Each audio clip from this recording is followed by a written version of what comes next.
Look at it. Take your time. Hi. See, I was ready. Hey, we're on just a little bit early today. Somebody got ants in their pants. So we appreciate you guys being here. And why is my mic not on? Oh, okay. I know you guys can probably hear me, maybe, hopefully. Let's see. Mikey Mike. Okay, yeah, you got it. Yep, you can hear me. Okay.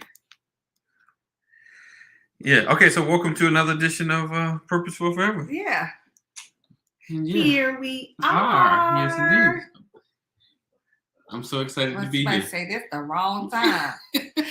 Yay! So I appreciate you guys rocking and hanging with us and being a part. Yeah, today. Oh, now you're hot?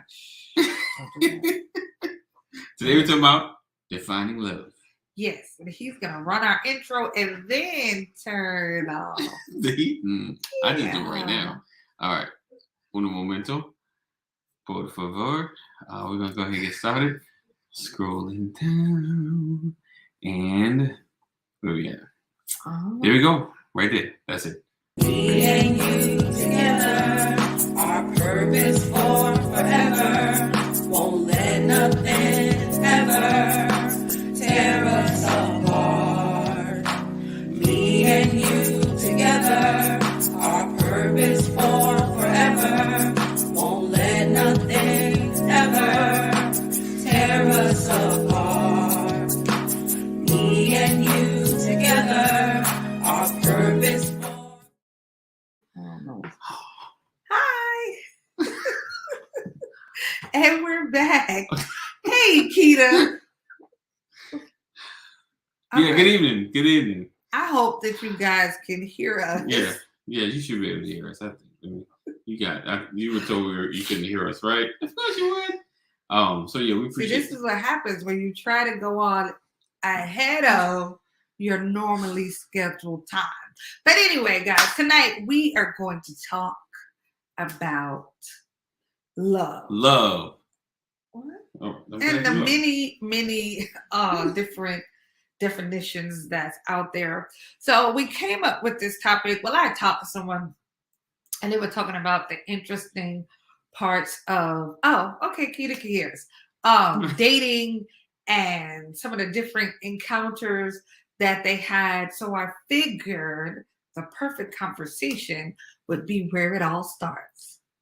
Love. Well, how you do it? I don't know. But y'all get the point. Right. So Good. I'm going to start off. We even looked up some real definitions. We're going to see what's in some of these books. So in the regular Webster's, it says love is an intense feeling of deep affection, a great interest and pleasure in something. To feel deep affection for someone. And it says to like or enjoy very much. Listen, if this is all love, it's no wonder people are having such a hard time because them descriptions does not really cover enough for till death do you part. Right. Not in this book. Yeah. Okay, so I also looked up love in the Quran. And it says, true love is a part of God's love. Mm-hmm. And it is our duty to love one another truly, as indeed he loves us. Without divine love... Right. Set up for failure. Right. Without divine love, there can be no human love. Right. The Quran tells us that the path of true love has to be through God. The Quran might be on to something. Right. And so I looked up love, what the Buddhists say about love. Love is a genuine concern for another person's well-being. That's it. That's all there is. That's it. That's all there is. And then, of course, we looked it up in the thing that keeps us grounded, right. What we believe. Right. So we went to the Bible and we looked up love, and he's just gonna read. Which one you want me to Start do? with it. Okay, so it said love is patient and kind. Love is not jealous or boastful or pride or rude. It does not demand its own way. It's not irritable, and it keeps no record of being wrong. So love. You're done? Yeah, I'm done. Oh, love never gives up. Love never gives up. No, love never loses faith. Is always hopeful and endures through every circumstance. Right. Endures through every circumstance. Now, for me, It's when you good. listen to the different good. definitions, the Bible, for me, again, seems like it's the closest description of something that you're gonna base till death do you part on. We talk, of course, and we were talking about, do you really love your spouse, or how do you love them? Do you love them with that type of love that was in the Webster's, to enjoy or like a lot? Do you love them like that? So, on the days that you feel like I don't like you, on the days that he didn't do something he was supposed to, or he did something and he wasn't supposed to, and you're angry. Do you still love on those days? Are those the days that he better eat somewhere else because you're not going to cook? Are those the days that you're going to wash all the clothes except for his? Mm-hmm. Like, are you petty Patty where, you're going to get him back for something he did? Because that's not love. What he said. That's not love. Right. I hear people say, "Oh, I'm petty. The book says love keeps no record of wrongdoing." Right. How many people can actually say that you love somebody? It could be familial love. Right. It could be family friendly love. And that was another thing. There's 4 Mm-hmm. different types of love. 4. So let me pull it up again. So as we're talking about love, what does it mean to you? What does love mean? She said that's childish. How do you, and you said, like the Bible says, it's not keeping score of wrongs. How do you love in a manner that is not the reciprocal, but how do you love just in the sense where you're not keeping score of what they do wrong, where you're able to overcome, like I said, any circumstance?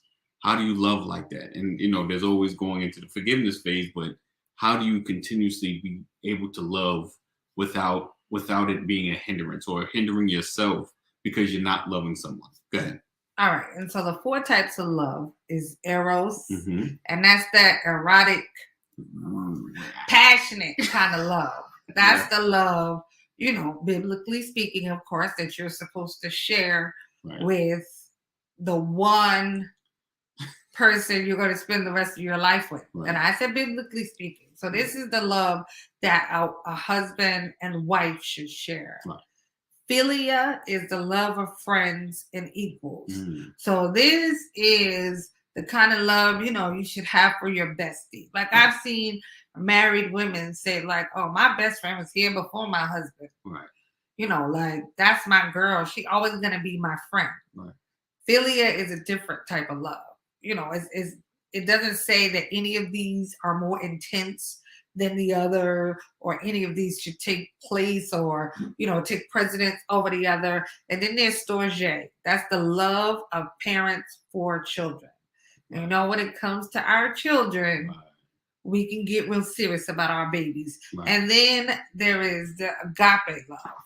That's the love of mankind. Agape love is supposed to be more like the unconditional kind of love. It's the kind of love that you're supposed to have, for those of us that go to church. Right. You're supposed to have for the people you go to church with, and supposed to have for your friends. Right. Agape love is not a love that requires real intimacy. Right. It's just a love for mankind. Like you see somebody hurting, you see somebody in need, Right. you know, there's supposed to be a feeling that you have to want to help or, you know, comfort or whatever. Agape falls under that. Right. Yes. So love in the form that she was talking about, I think that agape love is a big one because Right. you know it's being able to love somebody, you know, in spite of. It's being able to love somebody Just because. It's being able to just be there for them, you know, be there for your brother, be there for your sister, and being able to express. I think we've lost a lot of that agape love. Just to help a brother or be there, you know, to be compassionate, to be understanding. I think we've gotten so focused on ourselves that we've lost that kind of love. So, you know, like I said, you know, we always talk about relationships and building a village and coming together, but that agape love is the thing that seals that. Right. That's the glue that holds it together. Because it's impossible for me to have a connection to another woman or to a group of women, Right. and then those women can care less about anybody else outside the group. You can't build a connection there. So that agape love, people have to have that. I think that's where our communities are so fractured and disjointed, because we don't have a love for mankind or love for our neighbors anymore. We love those people that we can touch and are connected to. That is where our love lies. And to be honest, you know, well, I guess your friends and stuff, that would kind of fall under the philia kind of love. But, you know, we don't love outsiders. We don't love like random people. And again, agape love does not require any intimacy. So no, I don't have to love you. I don't have to know you. I love you because, you know, you're a creation of God. I love you because you know, you're a woman just like me. I think before you can even, you know, talk about being married and building a family and leaving a legacy and starting a community, you have to have some sort of agape love for people. You've seen people where you've seen couples where like the husband is really nice and friendly and whatever, and then the wife is like, wow. And you be wondering, like, how are they married?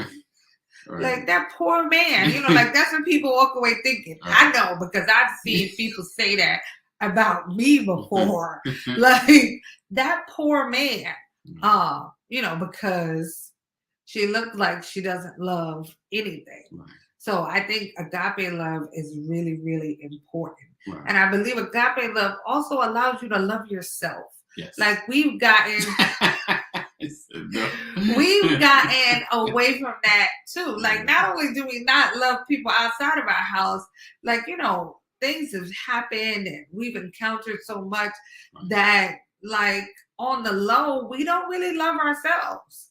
Like, and we don't slow down long enough to realize that. We don't slow down long enough to really feel that and adjust that. A lot of time we just jump from one thing to the next, and the next, and the next, and it's about the job, and it's about the kids, and about the money, and about this, and I'm going to school, and I'm, you know, and we don't really realize like what we feel for ourselves, you know, is really subpar.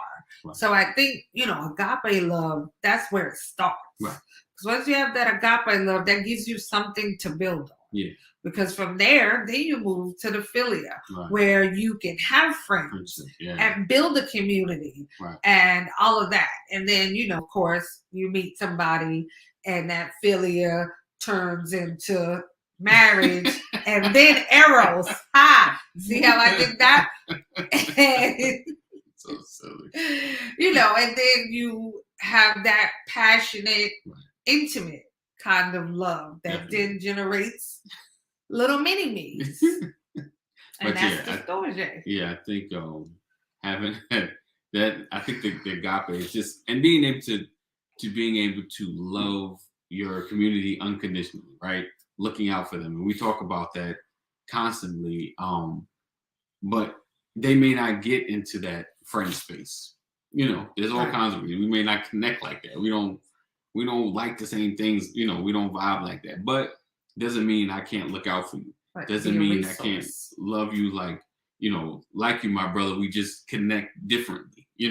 We don't have to hang out, but if you need, or if you in a space where you got questions or whatever, I should make myself available at least to help you through these positions in life. But like I said, we don't even have to be friends because of just our likes and dislikes. Like, you like certain things, I don't like, so we're not going to connect all the time, but we have a goal of building a community. So we work together because out of love. And I think if our community gets more focused on just trying to help each other in a loving fashion, even telling us the tough stuff, because that's where love is as well. Honesty. That honest, that honest love. Right. I love you. This is why I'm telling you this. I see how your life is. This is why I'm telling you this. If we can open ourselves up, and then that's the two-sided coin of it. Not only being able to give, but you being able to receive those, right? That same receive that love. Correction Right. and criticism, right? And help, because some people block themselves. Well, go ahead. Oh, I thought you, but receiving that love, because sometimes we try to just do everything on our own, where we should open ourselves up to the community, because more can do better than just one. Right. So we have to be able to open ourselves up to receive the love, and being able to accept what folks is given, in a sense where they're trying to at least tell you in love. And I get sometimes people don't know how to express their love in a way that may not always be the most inviting, but you at least thank them for it. But don't close yourself off. I think that's the main point I want to make, is not to close yourself off to the love of the community. Just always being open, having the conversation, and receiving correction when it's needed or necessary. Right. And I feel like, when you get married, I feel like at one point or another, you have to be able to exercise all 4 of those different kinds of love. Right. Sometimes your husband doesn't need you to, I'll say for me, sometimes he doesn't need me to fix it. He doesn't need me to do whatever. Right. Sometimes he just needs me to be his friend. Right. There's been times we've had conversations. I'm like, okay, I need Anthony, my friend. Not Anthony, my husband. Right. I need Anthony, my friend. And I know that sounds weird, but sometimes, I need him to be more of my friend. What does that mean? I need him just to hear me out. Right. I need him to try to be unbiased and swoop in and fix it because he's my husband. Right. So there's times that all of those loves are going to come into play. Right. Like, there's a specific type of love that a parent is supposed to have for their child. Right. What does that mean? That means your child is not your world. Right. I love my kids, and it took me 10 years before I had the first one. Right. So I love my kids. They, more times than not, when you see me, you see them. Right. Because they are mine and I love them.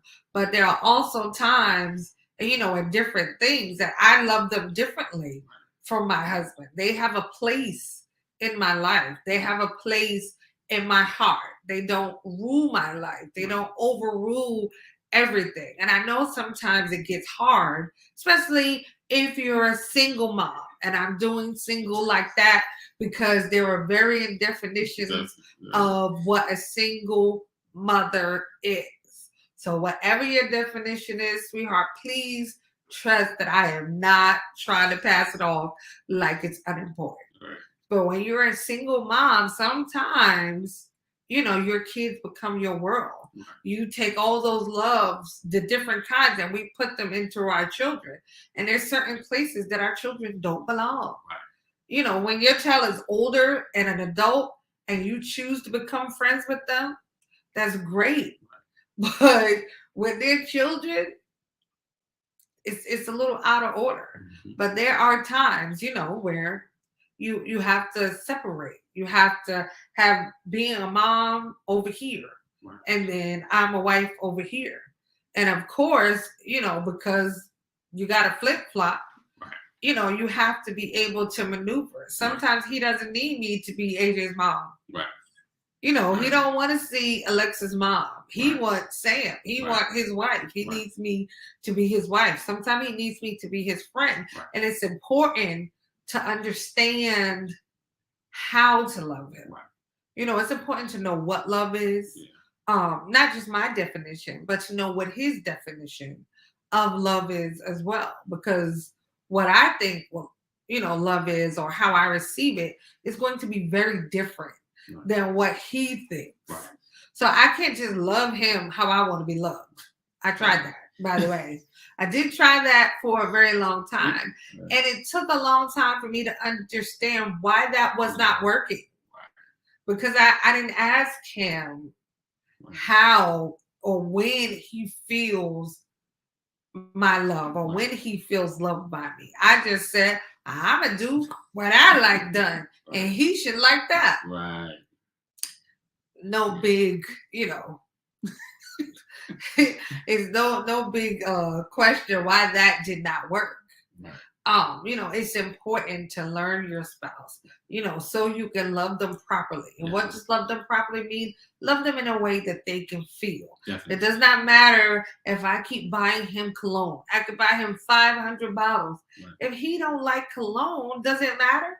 Right. He's like, I bought you a $500 bottle, but I don't like it. Yeah, that's not my thing. Right. So it doesn't matter. It doesn't resonate as love to him. Right. It doesn't feel like love. Right. You know, we have to stop. So let's slow down. I mean, you know, COVID slowed us down.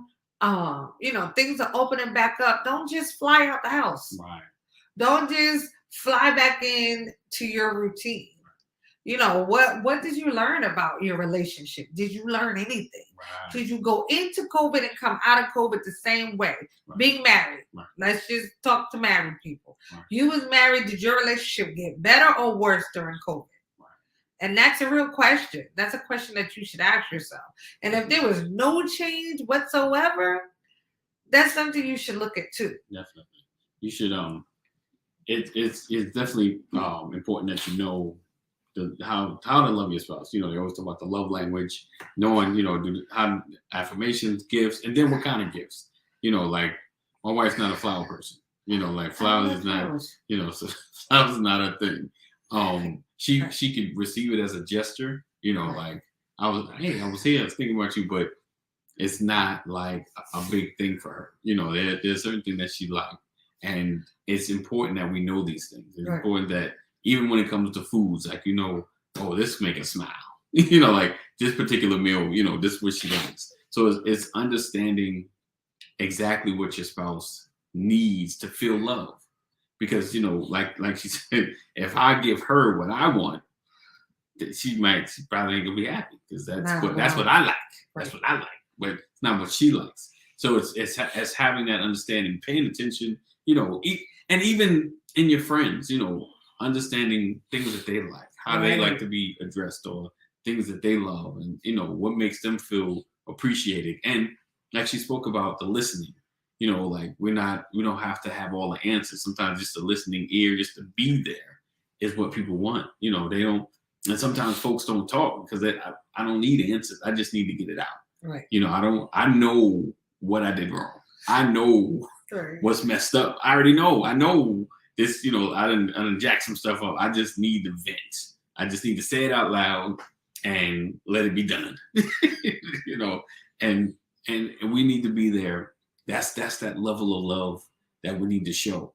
You know, we need to all get into a space where we're showing more love than being disgruntled towards others. Right. You know, or some folks you ever just talk, they always just, most of their speech is drama. Like some mess is always going on. Either they're talking about their own or they're talking about somebody else's. And it's like, is this where we at? Is this the only bitter conversation we're having? So we need to change a lot of that conversation. If you're around that a lot, either don't talk to them as much, because I'm not trying to cut folk off, but sometimes you got to slow down some conversations. Like all you're hearing is negative, it affects you. So if you get around folks that, hey man, I did this was great, and we had this conversation, I love that she said, and we did, you know, you want to be around more positive stuff, and you want to show more love and appreciation. And I think it'll it'll make life easier. It betters our community when love becomes the center. You know, I know Jesus is the center, but love is what he asked us to do. So when love becomes the center of what we do, I think it begins to change the environment. Right. And for everybody, you know, there's people on here or that may see this that's already married. There's people that's trying to get married. Figure out how to place those loves in the right place. Sometimes, you know, you meet somebody and maybe that person only deserves agape love. Right. You know, like, I want the best for you. I want you to succeed, Right. you know, whatever, but you're not for me. Right. And that's okay. Right. It's okay to say, you're not what I want. Right. It's okay, you know, to say this is not right for us. Right. You know, stop meeting people and already you about to give, you know, you ready to jump to arrows. Right. You ready to get all hot, heavy, and passionate, and Right. you can't figure out, you know, why it don't work. Right. Why in 2 weeks you right back, Right. you know, where you started. Figure out how to place, you know, give people the right reactions. Give people, put them in the right space. Maybe you're just a friend. Right. You know, maybe you could be a good friend. Maybe we can hang. Maybe we can enjoy each other's company. Right. Like, let's not force things. You know, you can't force a relationship. You can't force somebody to love you. Like, sometimes it's just not right. Right. And it's okay. It's okay for it not to be right. Right. Like, don't allow yourself to get into a space where you're like desperate. Right. And what does that mean? That means you're just willing to take, you know, the first person that's like, hey there, you're like, hey. Right. And then you wonder, you know, why you get home and there's a monkey in a box. Right. Like, Right. you know, let's take some time. Love takes time. Yeah. You know, that real kind of substantial love, that takes time. Like, it should take time. Right. You know, before That's before you get, you know, to that eros, that passionate, that all transparent kind of love. Right. Because passion is not always, it's physical. Yeah, there's a physical aspect Yes, to you eros, but passion is, you know, there's a little more to it Right. than that. Like, yes, you know, we share eros or whatever, but at the same time, like, he's passionate about wanting me to be my best self. Right. He's passionate about wanting me to succeed. So it's a much more than just physical. Right. Definitely. You know, let's not trifle, you know, oh, I love you. Let's go hop into bed. Right. You know, we throw around the word love so much. Right. I mean, even the worst definition said a strong affection for, like, Right. a strong, like, There's you know, affection. when you There's add affection. strong to it, that means it's a little more than surface. Yes. Take time to get to know people. Like, there are things that I love about people, Right. you know, that makes me or helps me to love them. Right. You know, it's not just whatever, and it's not just about getting stuff Right. from somebody. Like, it's not about what you can do for me. Like, you know, it said love isn't selfish. Love isn't proud. Like, I'm not too proud to ask you for help. Right. Like, you know, I'm not so selfish that all I want is your help. Right. Like, I think if we really took some time to read some of these definitions, it doesn't matter what you believe. That's why we read something. I read something out of the Quran. He read something from the Buddhists. Yeah. You know, out of the Bible, and then just out of the regular dictionary. Your belief really doesn't matter. Right. You know, take some time, really think about what love is, and if you really want to share it with someone else, because that's what you're saying. When you tell somebody, I love you, Right. that's saying, I want to share a part of me with you. Right. In one way or another. And I'm not talking about physical. Right. I'm talking about, I want to share a part of who I am with you. Right.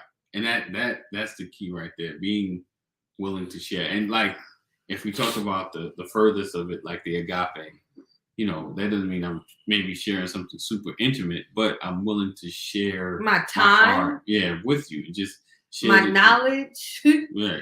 If I really love you, at least to share something with you that'll help further you, or even just to bring comfort.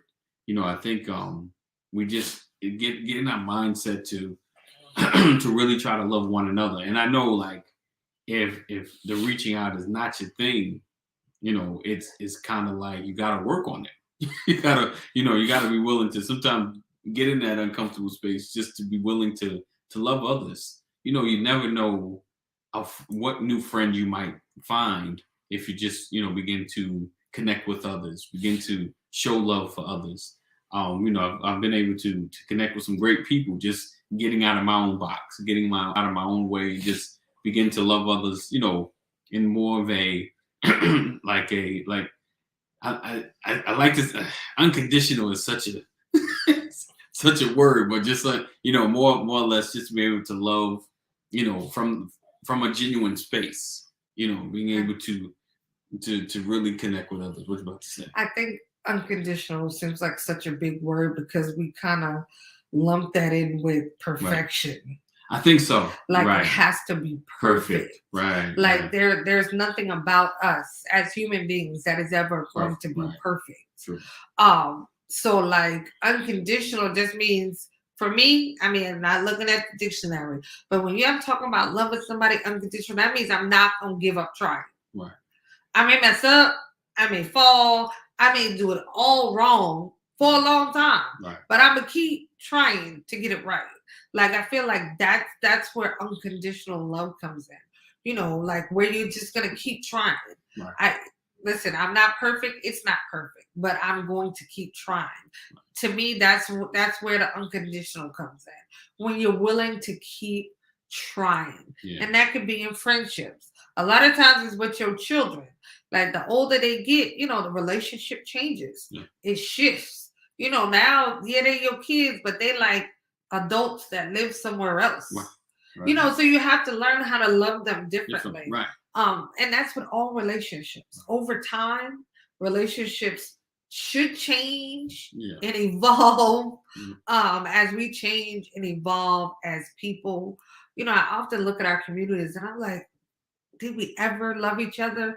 But I think back to the 60s, those people that were willing to go up against the cops and, to send their kids to white neighborhoods. Yeah, it may have been about their kids, but they were thinking long term. Right. They wanted the generations of us that came after them to be able to live free. Definitely. They didn't want our generations to be going through the same thing.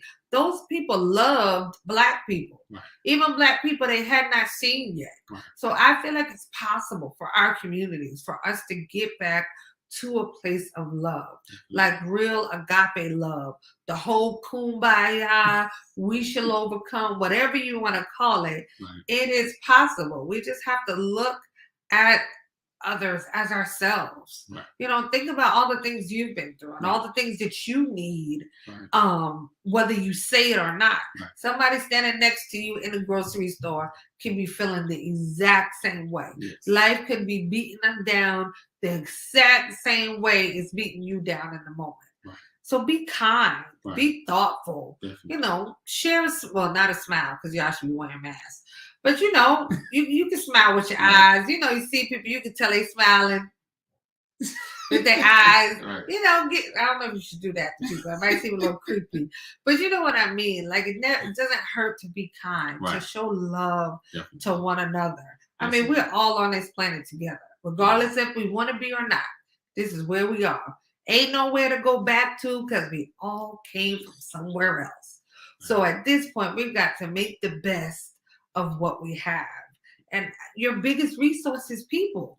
I don't care what you tell yourself. Money, all that stuff, opportunities, businesses, it all comes from people. Our biggest resources is each other. Definitely. But if we can't look at somebody and see them in their rarest form or in their worst moment, then we'll never get it. We'll never get it. Yeah. That is the truth. We never. It's fine. You're okay. Oh yeah, definitely having that understanding, having that love, having that real relationship with others, and being honest, about the relationship you have, and if just being transparent, like don't be real, don't be fake about your relationship, try to be as honest as you possibly Right. can with each other about the relationships that you have, even in like I said, even in agape. You sharing your heart, sharing your thought, just always just kind of be honest with them. I think that's where we get lost. I think we've gotten to this fake wearing masks kind of culture. Well, we wear masks, but wearing a facade and things like that. That we have kind of lost our way. As far as being genuine towards each other, and those the hurting, they're wearing a facade as well, and no one's really connecting.